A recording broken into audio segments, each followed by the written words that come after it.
And good evening, Ryan Belmore here, owner and publisher of What's Up Noop, and just sticking with you today via video. Sun right in my eyes. This is what happens when I get 5 o'clock videos, but maybe it's a sign, and the person to tell me whether it's a sign is my dear friend, who is now not only a pastor and a scholar, he is now an author, and he's a doctor. Pastor Paul Hoffman, EFC Newport. How are you? Hey, I'm well. How are you, Ryan? Good. You made it. You learned technology. I know. Firefox was giving me a difficult time, so I had to cut and paste in the browser. I got there. I am not a technology expert. I'm glad you didn't add that to my very generous bio that you just gave. Oh, well, I didn't even go through it all here. Let's see here. Paul Hoffman has served as the senior pastor of EFC, which is Evangelical Friends Church of Newport, since 2007. He has authored chapters in 2 books, has ministered in over 30 countries, and is a member of the oversight board for EFC Eastern Region. Paul has been married to his lovely wife, Autumn, for over 20 years, has 2 wonderful sons as well. How's that? Not bad. That is correct. I'm pretty sure I can verify all that. That is all right. And, I was very excited this week. You sent me a link, and, we have a history that goes back on this topic. And so what I'll do is, let me see if I can pull this up and pull that up and pull that up. And I can show everybody what the book looks like.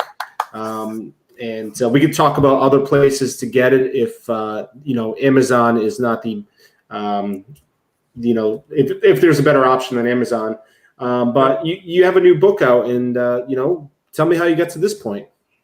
Yeah, so it's been, as I post on social media, it's been an 8-year journey in the sense of doing my PhD, which took 6 years, and then 2 years writing the book, because the book I took my academic PhD and converted into what we call popular level, meaning trying to get rid of all the scholar speak and just speak in my own voice.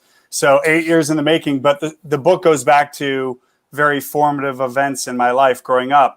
Being bullied, my first interethnic friendship, how that impacted me, and then really just my life experience and how that has led me to be someone that really desires to build bridges across differences. And I think we need that message now more than ever in our really fractious, polarized society. So it's some of my story, but it's also a story of us, Ryan. It's Ryan's in the book.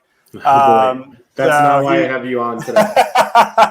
Ryan does not benefit from, we have no handshake agreements. But Ryan's in the book.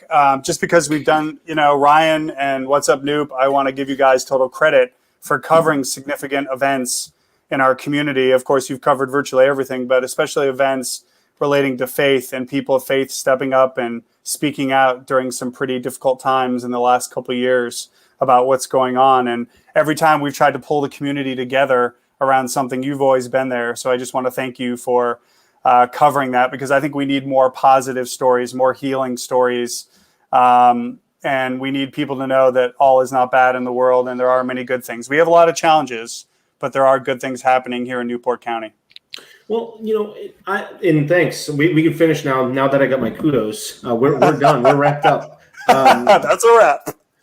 I got to think it's 2020, 5-6 years ago. It could have been 4 years ago. I first met you. I was on a local radio station and was looking to get a different view on things.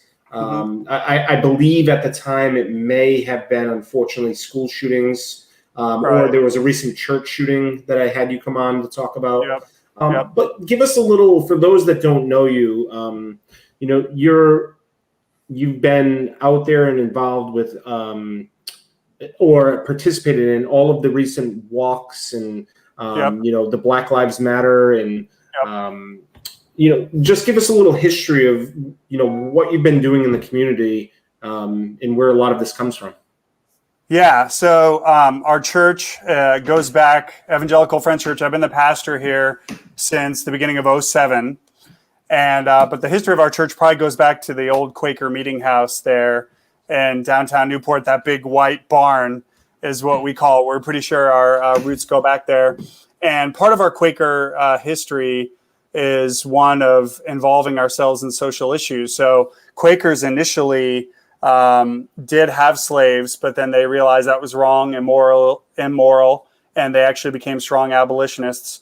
In addition to that, Quakers or Friends have been very involved with prison reform, the women's suffrage movement, a lot of social issues, because we believe our faith applies to everyday life. So our church in particular has been very involved the last 5-6 years with Crosspoint Church, which is a multiracial, multi-ethnic church, not far from downtown, right on Rhode Island Ave. It's right across from the hospital. And we've done a lot of events to bring people together across ethnicity, across race, gender, socioeconomic status, to show people that we share a common faith, and our faith is what unites us, and it's okay to be different. In fact, God made us different. And so we want to celebrate the differences we have. But in that sense, then, our church has been very involved with trying to rally people at significant moments in the community where there was social unrest, when there was racial, it was clear racial injustice was rising its ugly head. And our church has sought to bring people together to express that injustice is wrong and that people of faith need to stand up. And yet in the tradition, the nonviolent tradition of Gandhi and Martin Luther King Jr. and, of course, Jesus, we don't want to respond with violence. We want to respond peacefully in the face of injustice, because we do think that makes a difference and that turns the tide. And, I remember the first prayer circle that was held out in front of City Hall following an incident. And you've brought the community together to get through a lot of the most recent things over the last 5-6 years that I've known you. I feel like you gather people at times that tragedy is happening. Yeah, that's in very public places. Yes, so that's a great point, Ryan. I appreciate you bringing that up. No, my personal mission statement is contending for reconciliation, unity, and revival. And so the idea is my role is to be some of the convenes people. And I found you have to fight for unity. You have to fight for people to build relationships across differences. It's a battle. Like, people do not always naturally want to do that. It's easier to hate the other side. I just wrote an article about that based on a Juice WRLD song. Juice WRLD, great new album. My son loves it. I only know about Juice WRLD because I have a 15-year-old, okay? I don't know if you know Juice WRLD. Where's your cred, Ryan? I don't have that credit. That's okay. You're being honest yourself. No, so he said, he has a lyric in a song that says, "We were taught to hate the other side." And we grew up in homes, right? We know this, right? Yankees fans hate who? Red Sox fans. And Red Sox fans hate, right? Yankees fans. And we're supposed to have enemies. And it's like, well, okay, maybe in sports, but in real life, we live in a pluralistic society. We live in a society that we're supposed to understand difference and recognize difference and find a way to get along. So, I've always sought to bring people together. Just recently, people will see in the foreword to the book, which thankfully I was able to get that in with the publisher right before it came out. But I was there on June 1st when the NAACP called people together for a event in honor and memory of George Floyd. And we had a peaceful prayer vigil, and you were there. Kudos to you. Where we had at least, we think, 140, 150. We couldn't tell because we were distanced in every direction there, right across from Whitehorse Tavern. But we brought people together, and we said we need to come together and we need to express our pain, because a lot of people are in pain, especially people of color that are still living in fear to this day. Like, we think everything happened in the past, and it's still real. Racial injustice, ethnic oppression, it's real. So we brought people together to lament. There's no point gathering and not acknowledging what the precipitating event is. And then also trying to say, let's learn to listen to one another. Let's learn to love one another. Let's stand up for other people, especially those of us who are white. We need to stand up because we have been given positions of privilege. And in the Christian understanding, if you're ever given power, it's to steward it for the benefit of others, those who've been oppressed, marginalized, pushed to the sides, those who don't have a voice. were to use whatever voice we have on their behalf. So I've always felt strongly about that. And if anybody is looking, speaking of that prayer vigil, up on whatsupnoop.com, we have the video of it, where you can see a lot of what happened that day. It was very moving, as well as an entire photo gallery.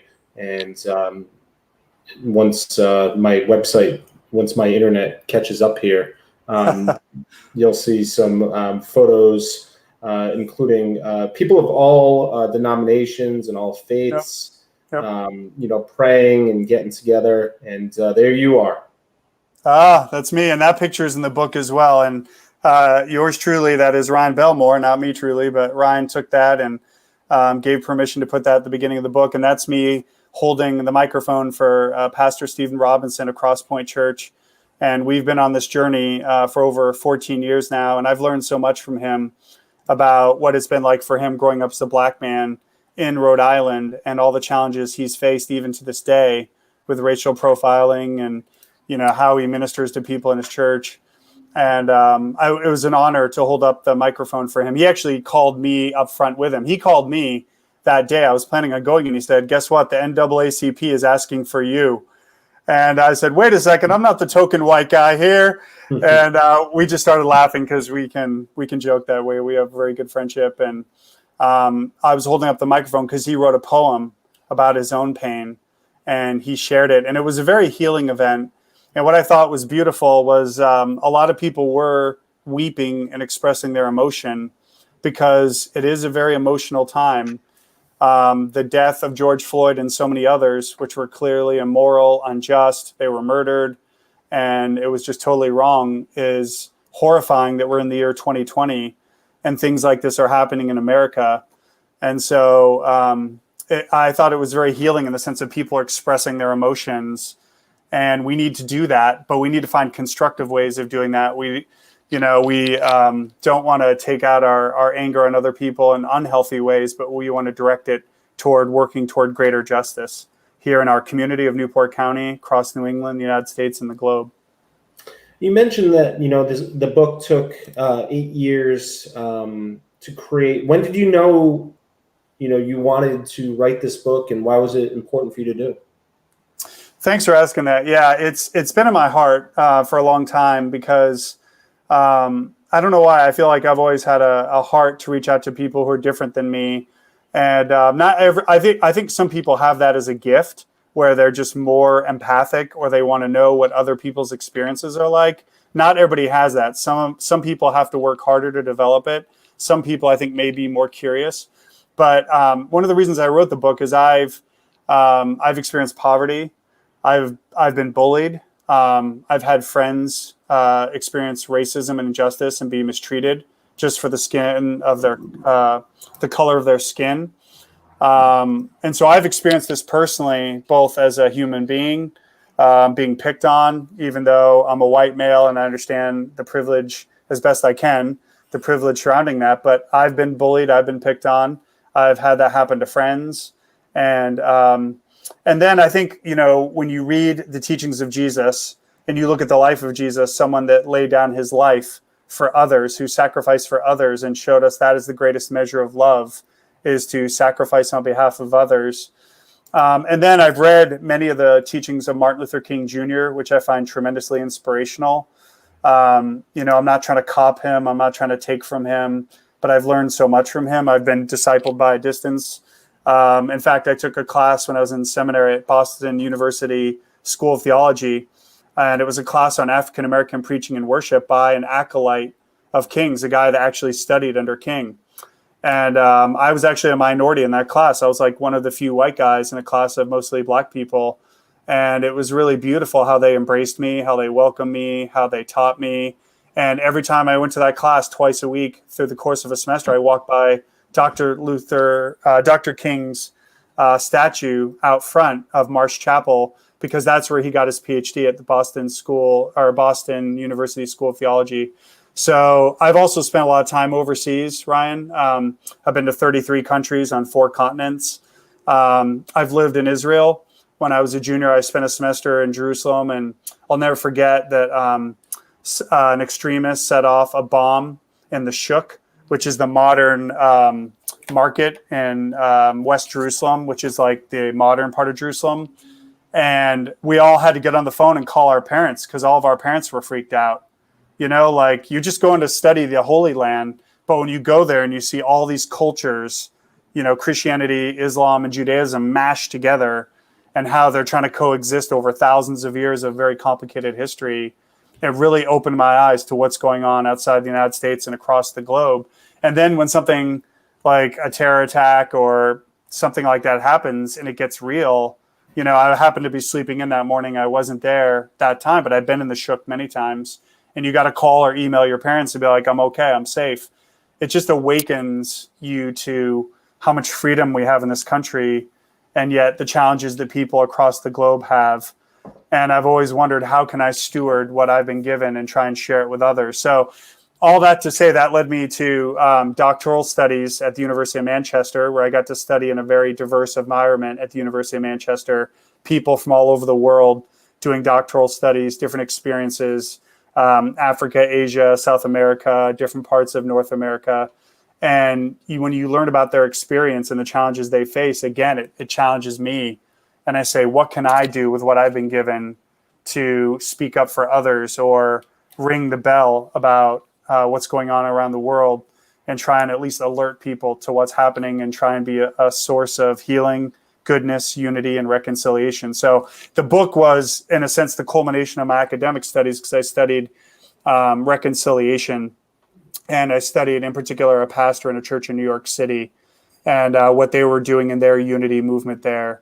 So in the course of doing your doctoral study, you have to break away, and you can't be a fanboy of the person or the movement you're studying, and you have to criticize them. So then in the course of giving a critical analysis, you have to say, what do I believe? And then I ended up creating my own theology of reconciliation. And then I'm like, now I need to let the world know. But if you only tell it to academics, that's like 5 people. So I could just publish my thesis and 5 people will read it, which is okay.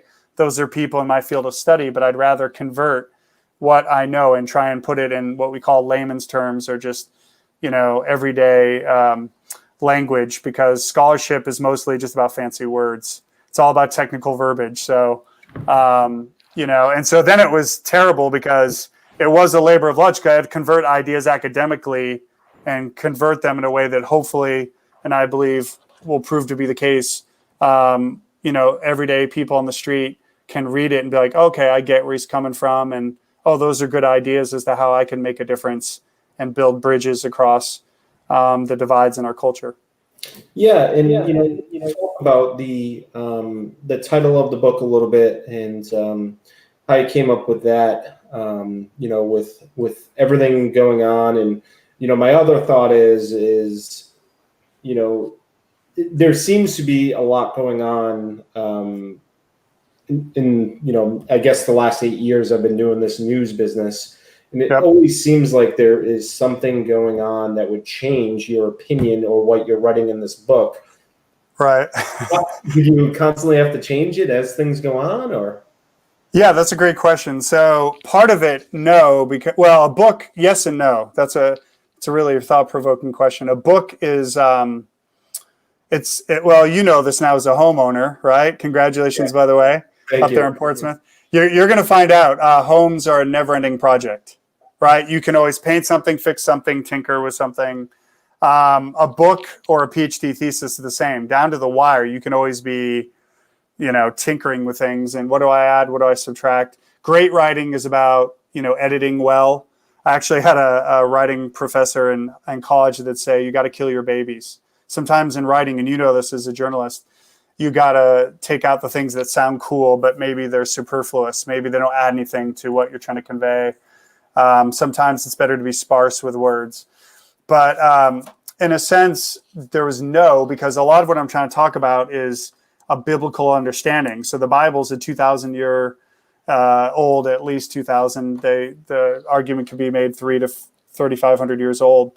So I'm trying to take ideas that have been conveyed throughout thousands of years of Judeo-Christian understanding and just try and contemporize them.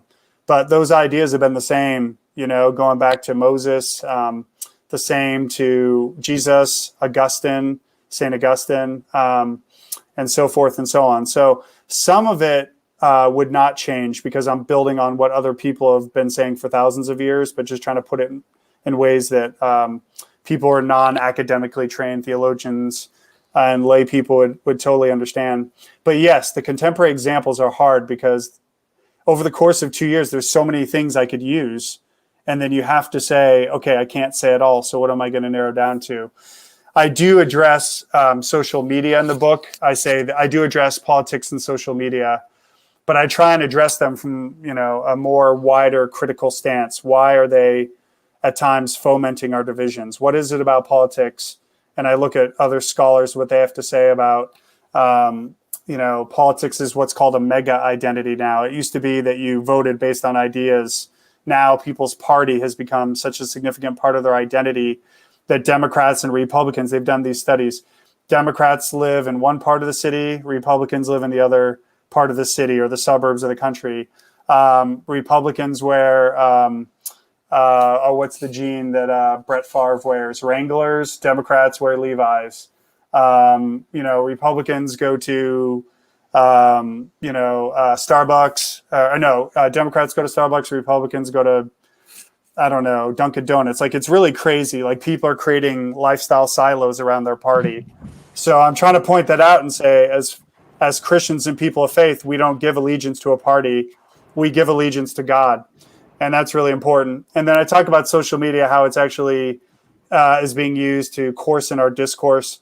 And actually the Atlantic, I think it was Jonathan Haidt, just had a great article in the Atlantic about that, how around 2012, 2013, when Facebook did the, the like button or something. And then when Twitter did retweeting, that it tends to accentuate the negative. So right now, social media is actually wired. The algorithms are wired to heighten outrage. And the article explains that in the Atlantic Monthly. I forget the name of it, but you could look that up by Jonathan Haidt. So I try and expose, we need to be careful in how we interact on partisan politics and in social media.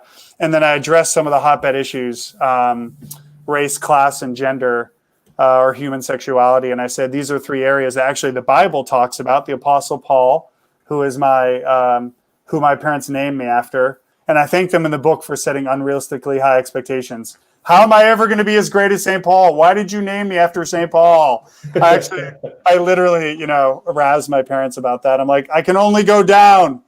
But yeah, I talk about, a Bible passage that says these are going to be three areas where there's going to be hotbed issues. These are going to be flare-up issues. Anything surrounding race or ethnicity, money, and human sexuality are always going to be hotbed issues. And, we need to acknowledge that. And then the question is, what can we add that's constructive rather than just destructive? Instead of throwing firebombs on the internet, tweets and Facebook posts, what can we add that's actually constructive, that builds up people, that engages people in healthy conversations instead of just tears them down? It's probably an obvious question, but it's got to be asked. Who should be picking up this book?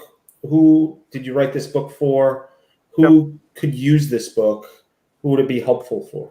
Yeah, thank you. So first off, the book is for people from, broadly a Judeo-Christian background. So people that would hold maybe to Jewish faith or Christian faith. I would say the same. There's a lot of principles that I think Muslims would agree with, monotheistic, and probably Buddhists and others, right? We talk about the golden rule, right? Treat others as you want to be treated. So first off, anyone that believes that we're to treat others as we want to be treated, please buy the book. But especially for those that want to know, how can I be a person of peace? How can I build a bridge where there's an area of tension and disagreement? How can I show other people love and respect and decency during a time where there's so much anger and alarmism? And so there, in that sense, it's for anyone that wants to build a bridge, that wants to be a peacemaker, because Jesus said, blessed are the peacemakers. And then it's for people that say, okay, I agree that blessed are the peacemakers. I want to be more like Gandhi and less like Hitler. How do I do that? And I give ideas, suggestions, stories, principles that I hope will give people constructive ideas that they can apply to their daily life. So anyone that loves peace, anyone that wants to live out the golden rule, especially those that may be from a Judeo-Christian background, or those people that believe importantly in social justice, equality. I think people that want to know, how do I promote those things in a healthy way? I would encourage you to go get the book, and you might learn a couple things along the way. I hope so. We'll find out, right? And that's it. And, I keep showing on, Amazon, is there a better way or preferred way that you'd like to see people buy them? Yeah. So actually Barnes & Noble, I know the manager over there, Mark Carpenter, they're going to Barnes & Noble in Middletown is going to be ordering copies. So call Barnes & Noble next week. Ask for Mark Carpenter. Tell him Pastor Paul Hoffman sent you. I already got his approval and texted him. He's on vacation this week. Also, you can buy it directly from the publisher, and it's a great publisher. They're called Whiff and Stock, and I think it's whiffandstock.com. Make sure I get this right. So it's WIPF and stock, WIPF and stock.com. You can buy directly from the publisher, whiffandstock.com. Those are 3 options at the outset. I think other outlets are going to pick it up soon. But definitely call local Barnes & Noble, go to the direct publisher's website, and you get a copy there as well.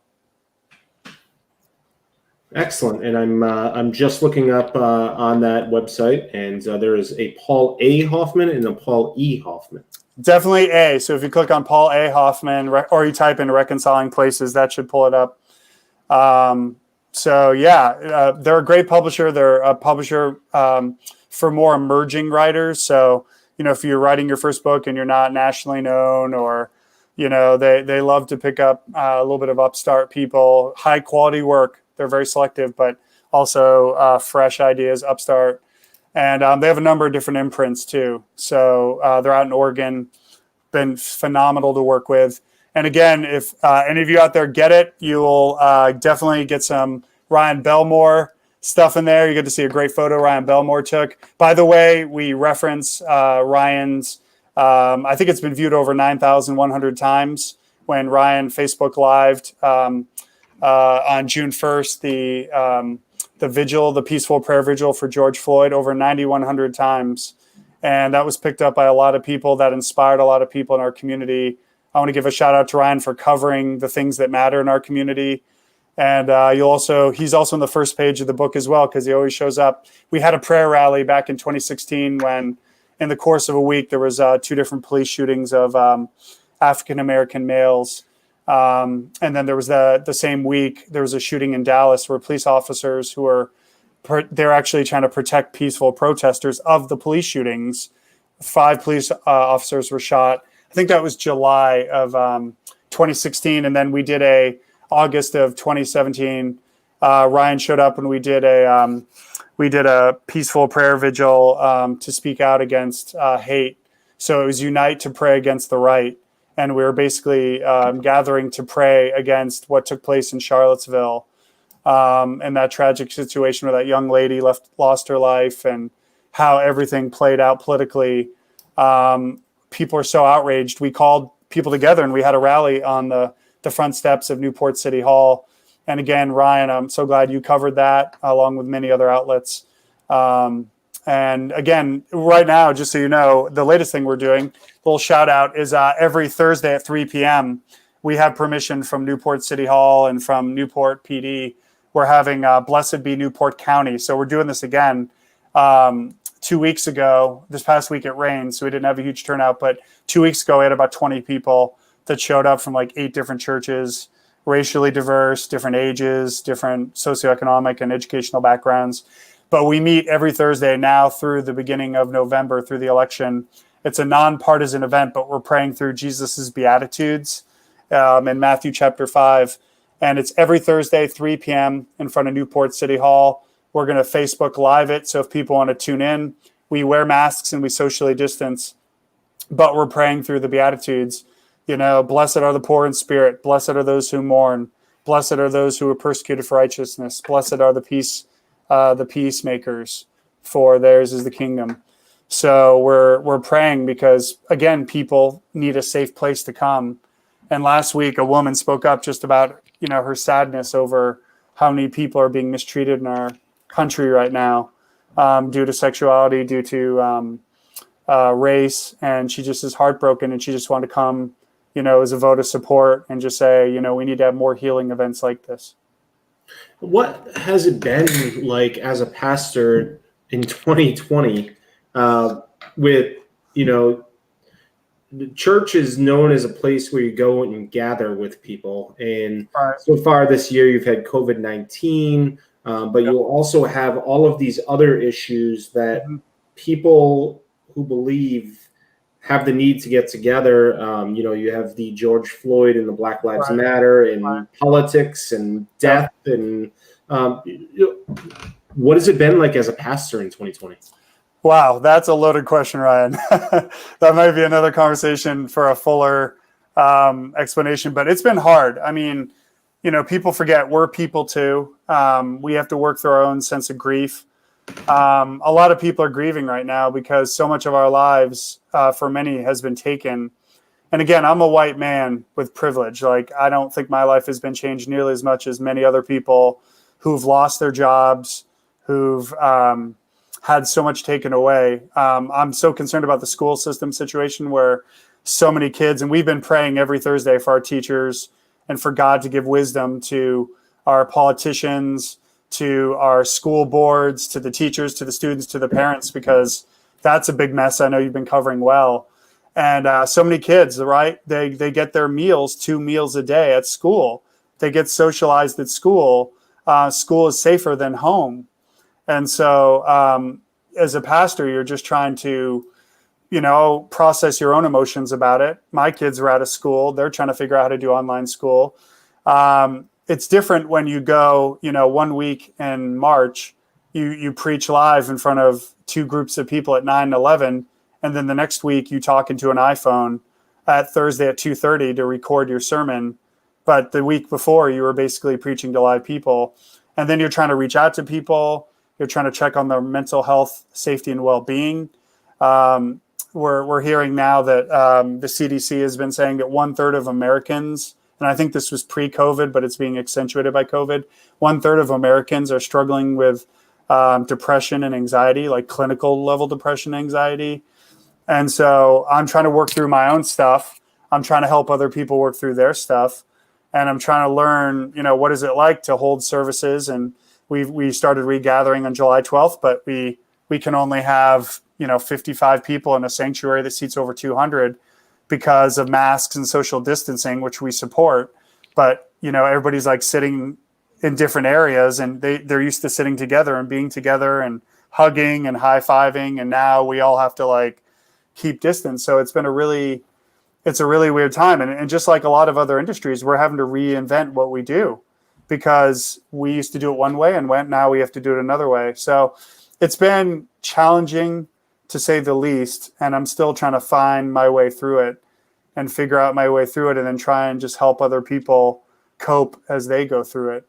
As well. I understand how much struggle and how tough it has been. But on the other side, I think we're all going to be a little better for it, in realizing what could possibly happen. And hopefully we're going to be more thankful, and we're going to be better neighbors and be better members of our community. Mental health certainly is, on the minds of many, and many people are struggling with it right now. I hate to have this conversation and not talk about possibly, you're not a mental health agency, but you do provide resources, and you are there for the community. So just wondering if, you can talk for a couple minutes and share, what EFC Newport, offers, and, how people can get in touch and things like that. Yeah, thank you for that. So they can reach out. Our website's efcnewport.com. That's efcnewport.com. And I'm always glad to do, a Zoom, FaceTime meetup or phone call or socially distanced walk. Obviously, I still got to figure out StreamYard better. I almost dropped the ball on that one. But they can reach out to the church, and we'll welcome you. We'll put you in with community online. We'll pray with you. We'll direct you to resources. We'll listen to you. We'll try and resource you in any way we can. And sometimes I'm finding just people want someone to listen to them. Sometimes people just want to be acknowledged. They just want to know that their experience is real and valid and that someone cares. So I definitely encourage people reaching out to us. Big thing we're actually going to launch this Sunday is, and it doesn't seem like a big thing, but I think we have a number of teachers in our church. But this week we're going to start, we're going to hand out sign placards, like those things you stick in your front yard, signs that say EFC is praying for our teachers. And we got about 30 of them. We're going to hand them out. And each week, each Sunday, we're going to set aside some time in the service to lift up in prayer and to acknowledge the contributions of pretty much each town and city in Newport County. In addition, colleges, and we have a lot of homeschoolers as well. So we have a lot of military in our church that people homeschool because it's easier when you're moving around all the time. But each week we're going to have a moment where we pray for teachers, educators, everyone involved in the educational endeavor, and encourage people to reach out to them and express their deep appreciation and admiration for them, and then put the placards on our front lawn just to show people like we do care, and we teachers, we're behind you, educators, we're behind you, those that deal with funding for education, those that deal with all these hard issues, we're behind you. In fact, a leader in our church is Christy Seichert, who's in charge of the teachers union for, I think it's either Rogers High and or Newport schools. So Christy Seichert, she can't get into the details, but sometimes she comes to our Wednesday night community group online, and it's been another week of like tough negotiations, and I know it's tough for everybody. And so now more than ever, it was tough doing what you did before. Now imagine how difficult it is in those situations. So, we're praying for teachers, we're behind teachers, but if there's people in the community that want to talk about what they're going through, we're here. Like, reach out to us, send an email. They can email us at connect@efcnewport.com. That's connect as in the word CONNECT, connect at EFC as in Echo Fox Charlie Newport.com, connect at EFCNewport.com. And we'll talk with you. We'll try and pray with you, resource you if we can, plug you in somewhere at the church in an area we're serving. We still help run a soup kitchen. Emily Lyons, Emily, we do that the second Wednesday every month. Right now we're doing bag lunches because we can't serve out of First Presbyterian churches we've done in the past. So we can't do everything, but everybody can do something. And our church definitely wants to do something to make a difference. And by the way, to your point, I think good things are going to come out of this. I think hard times strip away a lot of superficiality, and we have to go back to what does it mean to be human? What does it mean to live in a place and love that place through thick and thin? And how do we pull together? Because we're all humans. And in the Christian conception, which I talk about in the book, everybody's made in God's image, whether you're typical or atypical, male or female, black or white, rich or poor, you're all valuable to God. And therefore, at least in our church's perspective, you're all valuable to us. And every human being has equal value. It doesn't matter how your IQ, doesn't matter what's in your bank account or if it's empty, doesn't matter if you live in a mansion on Bellevue or on the streets. Everybody is equally valued by God, and we want to love people the best way we know how. And everybody can certainly do something. I remember at the start of this, so back in March, April, maybe it was April, May, I started noticing, we send out newsletters every day, and started noticing that a lot more people were replying to them and asking questions and just wanted somebody to talk to, it felt like. So I remember I sent out an email to 20,000 of our subscribers and just said, "How are you?" And I remember. Just seriously, let's take a minute, stop. How are you? And the responses, and it reminds me that I should do it again. One, and I'm giving myself goosebumps right now. One woman in Portsmouth went on this long story and was telling me how difficult it was to get food, and she needed to get some food delivered. And I called a restaurant in Portsmouth and, connected them to and said, hey, can you get her some meals? She couldn't get to the grocery store. If I never asked, who knows what could have happened, would have happened. But all of us, it might help you as much as it helps the person that you reach out to. To just send an email, send a call, text, pick up the phone, and somebody you haven't heard from in a while. Yeah, I think that's a great idea, Ryan. Like whoever's listening out there, maybe there's a neighbor you haven't checked in with in a while. Maybe put on a mask, knock on the door, step 8 feet away, and just wave and say, "Hey, I'm thinking about you. Can I pick up something?" Text somebody, Facebook message somebody, write out a thank you card or a thinking about you card. Random acts of kindness. Go get a couple grocery items or a gift card, put it on someone's doorstep. I do think random acts of kindness make a profound difference, especially during this time. There are a lot of people in this community in need, and I want to, personally thank you, Ryan, because you've been very good at highlighting the many needs in our community, and our community has done on so many occasions a great job rising up and blessing others. And that's in the Bible, by the way. Jesus said it is more blessed to give than to receive. And I think now more than ever, that's an attitude, that's a posture, that's a way of life, is being a generous people. And then to that point, I would say listening. We've got to be willing to give each other our time. You've given me time today out of your very busy life to, mention this book, and I greatly appreciate that. We've got to be willing to open our eyes to the people around us and be willing to listen to them. They may just want to express themselves. They may vent, they may rant. It's probably more often than not about you or about the person listening. It's just about what they got to get off their shoulders. And I talk about that in the book, the importance of what I call incarnational conversations, where we do deep listening, where we really look at people's body language and we enter their experience. And if we had more of that, the world would be a better place. Less snark on social media and more deep listening and being attentive and present one to the other. And we can't always write about parties and $1 million home sales, and every now and then we have to focus on.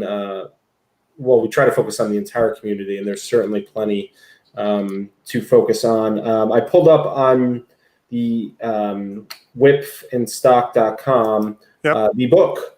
Woo! They have the image. Woo! It gives us a little. It gives us a preview. Yeah. Content. Yep, you can see the contents. They're loading that. There's the forward written by a good friend of mine. Yeah. Named JR, great guy. Met him in Manchester. Lived in Seattle during COVID. He actually moved to Hawaii. He moved in with a family. So because he has diabetes, and he had to leave, and Seattle had COVID, and he was able to get a one-way ticket, and he's in Hawaii right now. But great guy. He's been fighting for justice and equality for a long time. Great Christian minister, writer, thinker. And there's the preface, which we've got your photo, and we've got What's Up Noop there, your link. Thank you for giving me permission. You're a very generous person. I really appreciate that. That's an iconic photo. I will never forget that photo, and I hope more people live out what I was trying to do there. I'm not saying I'm perfect. I still have so much to learn. But I hope every day we can hold someone else's microphone and try and amplify their voice. It's really important that we do this now more than ever. And again, I think you're doing that. I think Newport County, let's rise up. Let's be known as the vision I want to cast. Let's be known as a place where people are welcomed, where people are embraced, where people are cared for, where people are listened to, where people are provided for, where Jesus used the word, the least of these. What he said, whoever you give a cup of cold water to whenever you visit a prisoner, he said, you did it for the least of these, and you've basically done it for me. So let's be known as a community that's compassionate for everyone, whether you live on Bellevue Avenue or, a hardscrabble part of Broadway, whatever end, North End, South End, East End, West End. Let's known for being compassionate toward everybody, a people that smile, people that are just trying to look for ways every day, little ways to help other people. And the book talks about that. I talk about what are ways that we as, people of faith or people that want to build bridges, people that care about justice, that care about unity, that care about the state of our democracy, the state of our society.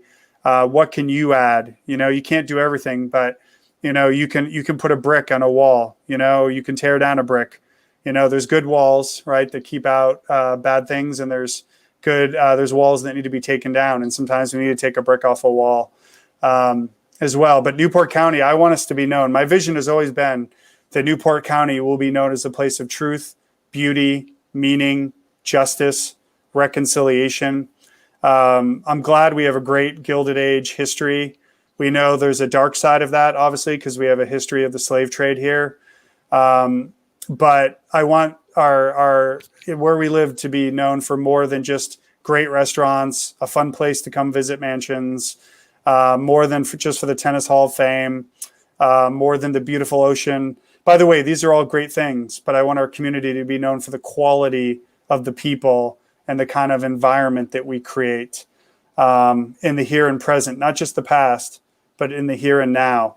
And that's really important, the society and place we're creating right now. I actually have a chapter I talk about place, this idea of investing where you live, this whole idea of bloom where you're planted. And now one of the great things about COVID actually is that people are now settling down. People aren't traveling as much, which is hurting the tourism industry. But by the same token, people are also investing more in their neighborhood, in their home, in their community, getting to know their neighbors.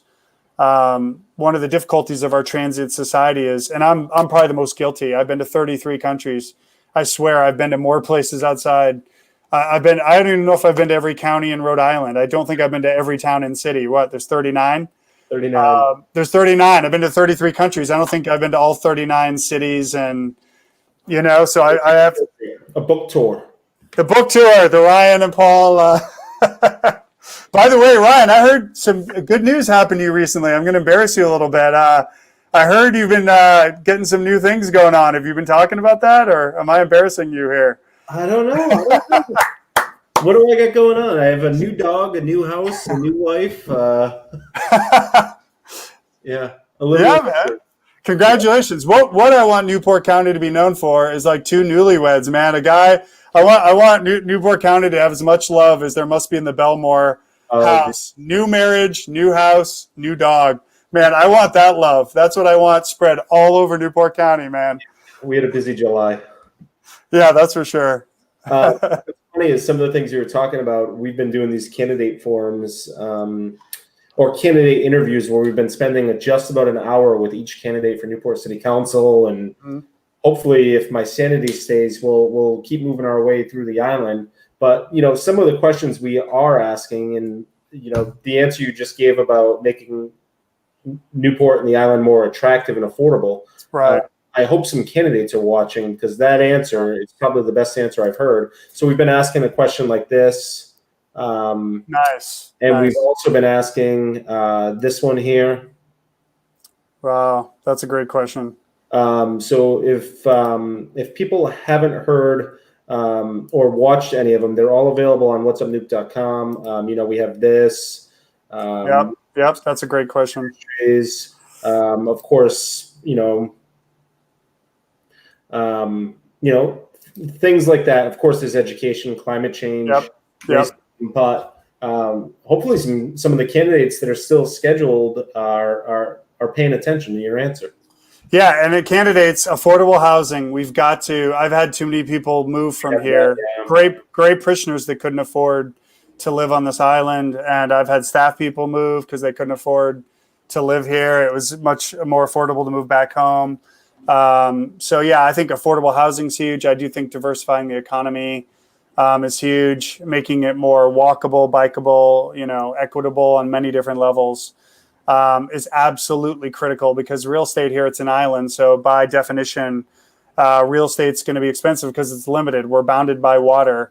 So I think that's a big issue right now. We've got to find more affordable housing. I know you told me, Ryan, actually, that technically we're above the 10% ratio, I believe. We're at 15% in Newport, yeah.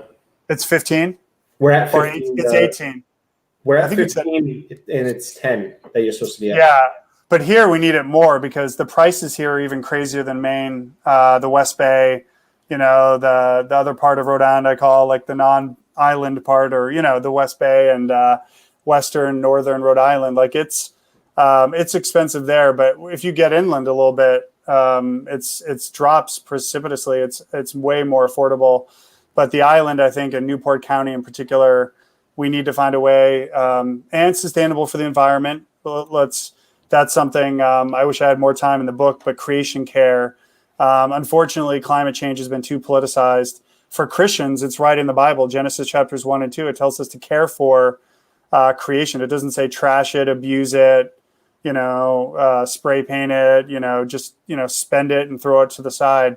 It actually says care for it, which means we need to be focused on sustainability. And that affects all kinds of people, but especially as I've studied overseas, it affects the poor who live in very insecure environments that tend to live in parts of the city that are not as well buttressed. I think of places like Dhaka. I think of places in India.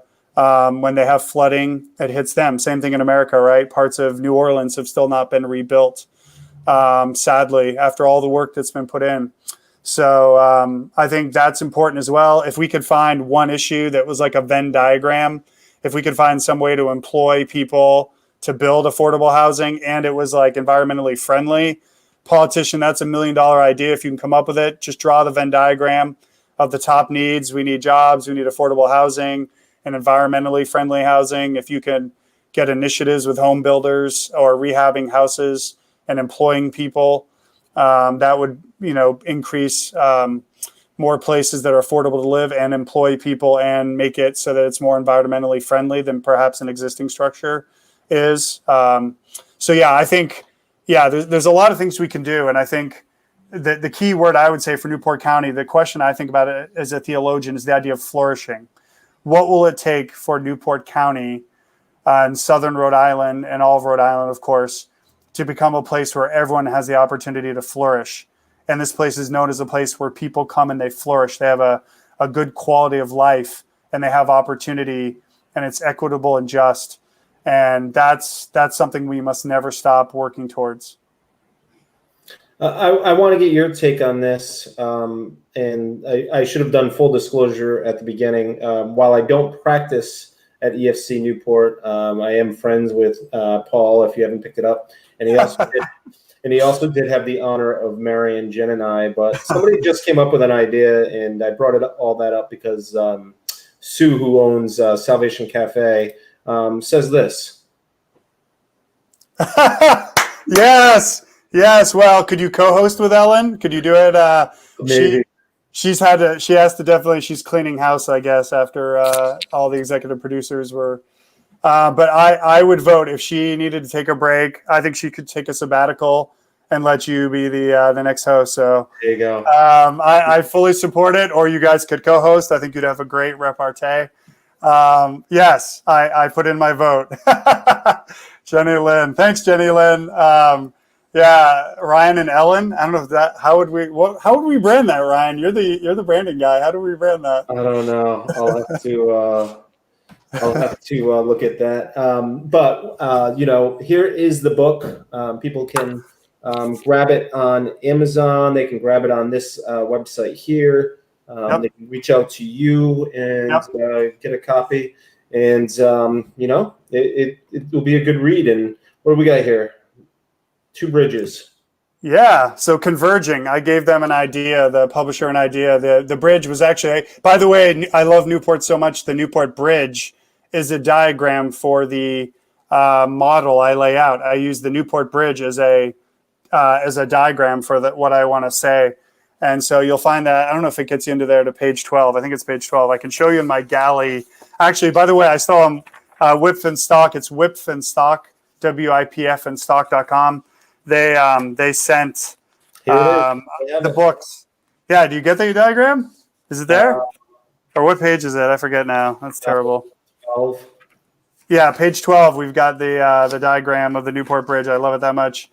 But the bridge on the cover, I believe, is it's based on the third Bosphorus Bridge, which is one of 3 bridges that links up. It's in Istanbul and it links up Europe and Asia. So, and I love how they did the underneath picture where the two different bridges are converging. And notice the left side of the bridge and the I think this was intentional, is darker. The right side is lighter. So that could be suggestive of race relations, us coming together around that. So I like the colors. I think it's nice. I didn't want it to be too bright because that would convey, Pollyanna-ish. I didn't want it to be too dark and moody. This is not a book noir. I'm not going to go around in a long black leather coat dispensing justice on people. But yeah, I would be so honored and privileged if people, go out there, buy the book at wifandstock.com. It should be in stock in Barnes and Noble soon. Just go and talk to manager Mark Carpenter there, or Amazon. And you get to hear some of the stories of myself, my upbringing, and other people I've done ministry with, like Steve Robinson. By the way, shout out to my church. The book is dedicated to the church. I've learned so much from the people of our church over the years, really beautiful people from every stage and place in life. And they are some of the most courageous people I know. And I hope in this book I honor them and all the lessons and life stories they've taught me. Excellent. Well, I think that's a good place to end it before one of us says something stupid. I probably already did that multiple times. So I hope I get back on one day. But anyway, Ryan, congratulations on being newly married. Jennifer is awesome. Yes. Dude, you way married up. We're still testing her visual acuity and her judgment. I'm teasing. No. What did I see the other day? I saw a meme posted, and it said, happy anniversary. Somebody posted it, and it was like, happy anniversary to my wife. Thank God for bad vision and low standards. That's so good, dude. By the way, my wife would be the first to say, Paul, look who's talking. Yeah. Anyway, I appreciate you, Ryan. Keep up the great work. And let's work together to make a better Newport County. And this book gives ideas of how Newport County can flourish and how Rhode Island, New England, we can flourish as a people. Excellent. Well, congratulations on the book. I'm always excited when somebody local writes a book, and we try to give them a way to get the word out, because local authors are pretty cool people. So congrats on adding that to your long list of titles. And I'm looking forward to, I already ordered some copies, and they'll be here on Friday. Oh, well, thank you. I paid for them too, everybody watching. This isn't awesome. So. No, definitely not. And thank you. And again, it is about, a lot of stories are based in Rhode Island. So if you want to know my experience in Rhode Island, being a resident here the past 14 years, but it's a story of us. It's not just my story. It's a story of who we are and who we're becoming. So thank you for supporting it. You've helped play a big part, Ryan. I want to thank you for that. All right. Well, I appreciate it. And I thank you for everything you do for our community and gathering people together. And we will chat with you soon. You got it. Thank you. Cheers. All right. Pastor Paul Hoffman, EFC Newport. There he is, back and forth. All right. That's going to do it for us today. Thanks for watching.